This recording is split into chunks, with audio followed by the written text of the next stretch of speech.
Hello and welcome back to my channel. My name is Serena, and in today's video we're going to be sewing up a 1960s Weskit suit. I really enjoyed this pattern, so much so that I made it twice, and this footage is just older footage that ended up being unreleased.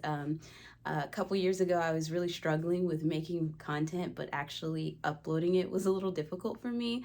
But I wanted to share this video anyway. Mr. Serena and I are currently celebrating our 8th anniversary, so I decided to upload some footage that I already had instead of rushing to make something new in a short amount of time. So thank you guys for joining me. I hope you enjoy this retro video. And I look forward to getting back and making some fresh new content for you guys soon. Don't forget to like and subscribe. Follow me over on Instagram at SewRena_. And if you'd like to support this channel further, you can leave me a virtual tip on Ko-fi, or you can become a bobbin and join Patreon. All the links for that will be below. Now let's get into the sewing. For today's pattern, we're going to be sewing up Simplicity 4620. It's a 1960s Weskit pattern. The Weskit, or the vest, is a loose boxy fit, which can be top stitched. And then it has a straight skirt for the bottom. This pattern does not come with the blouse. For the fabric, I'm using a medium weight cotton. It's not quite quilting cotton, but it's not quite a canvas. It's somewhere in between, and it was a pre-cut fabric that I found from my local department store. I'm starting off with the skirt because it is the quickest and has the least amount of pieces to put together. So I knew I was able to cut these out really quickly, get it done, and then move on to the Weskit that came with more pieces. I like to work in sections so that way I don't lose or misplace any of my pattern pieces. So right now I'm only working with the skirt, and I haven't unpackaged the Weskit just yet. So now it's time to start marking the darts on the skirt, and I'm going in with a water soluble pen, which I have since ran out of these, so I definitely need to replace them because I enjoy seeing how I was able to mark these with ease. In real time, I use Taylor's chalk for marking, and I find the water soluble pen so much easier to remove than the chalk, and I feel like you should just probably have both because there's going to be some mediums that the water soluble marker does not show up well on, and you can always swap it out for chalk. So I like mark out the darts and stitch them into the skirt because it is a very simple pattern, but I think it gives a very cute chic dynamic look. So absolutely worth sewing, and at the very least I feel like the skirt part is very beginner friendly. I think the whole thing is very beginner friendly, but the skirt is very simple and great for beginners. So I want to talk a little bit about why it took so long to release a completely made up video. From start to finish, I completed this video. I just never did the end photos or the end shots of me wearing them, but I did go do a photo shoot in this outfit for Instagram. I just never released the video. And I want to say a couple of years ago, I was really struggling with long form content here on YouTube. I didn't have much confidence in my abilities to create, edit, and share my videos. So every time I would make them, it would take so much out of me to post. At the time, I was feeling really insecure about the fact that I do film with my phone because that's what I can afford, and I use editing software on my phone, and I don't have like a real YouTuber's setup, and I felt like my work was inferior, so it was just very difficult for me to post because I knew it was going up with people who have entire staff and professional equipment.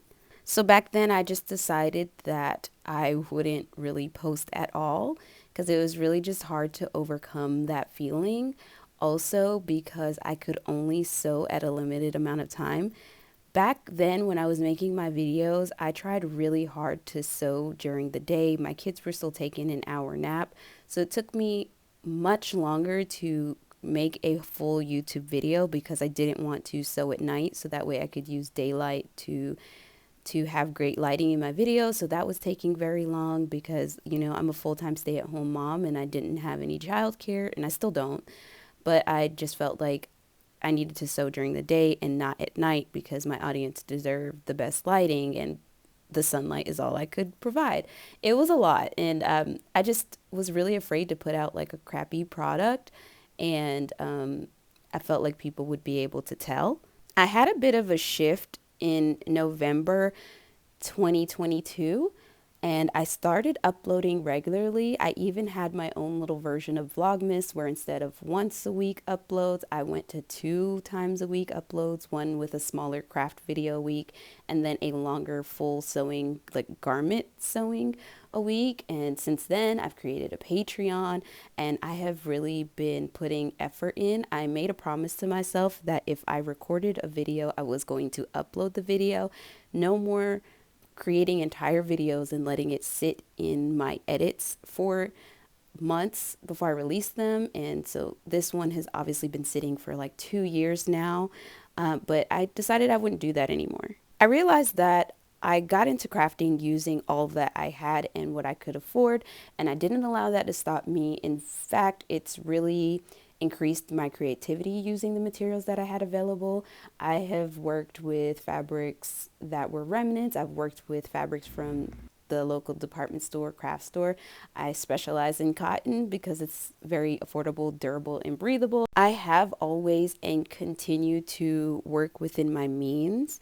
And I felt that content creation should be exactly the same. So if I wanted to make YouTube videos and all I had access to was my cell phone and the little earplugs that came with it as a mic, then I should just create with what I have because that's what I've always done. And that just small shift in my mindset set me on a path that allowed me the freedom to create content and set it out. I have a really long ways to go when it comes to video production, and quality can always be better. Like all of it can be better, but I don't feel like that's an excuse not to try and not to put out content. And for a long time, I did feel like that. I felt like if I'm not going to be able to have fancy lighting, if I don't have a mic, if I don't have a camera or several cameras, that I should not be putting out content because like I just don't deserve to, which is quite silly coming from someone who will tell absolutely anyone that they should sew and that if they truly enjoy it, they will get better naturally. I'm always encouraging my friends to go out of their comfort zone, especially when it comes to like creating videos, like short form videos. I'm always just like, just post it. Like if no one likes it, they don't like it. But like if people do like it, then you're going to find your people. Just post, like just let it out into the world. All the while, at the same time, I was telling my friends to do that, I was still struggling to post on YouTube, and it was really hard for me to get out of my own head. And I've since overcome all those feelings. I post what I post. I'm proud of what I post, and I'm always looking forward to creating the next thing and sharing with you guys. I have found so much fun in YouTube since letting go of my own personal fears. So I've had this video for a while, and it's taken me a long time to upload it because the original audio was talking about, well, it was essentially me apologizing for not having the best video, the best setup, the best everything. And it was kind of like no longer relevant for my present time. And I finally felt like it was time to delete all of the audio and start fresh and share how I felt, but more importantly, how I feel now. Like I said earlier, I did love this pattern so much that I made it twice.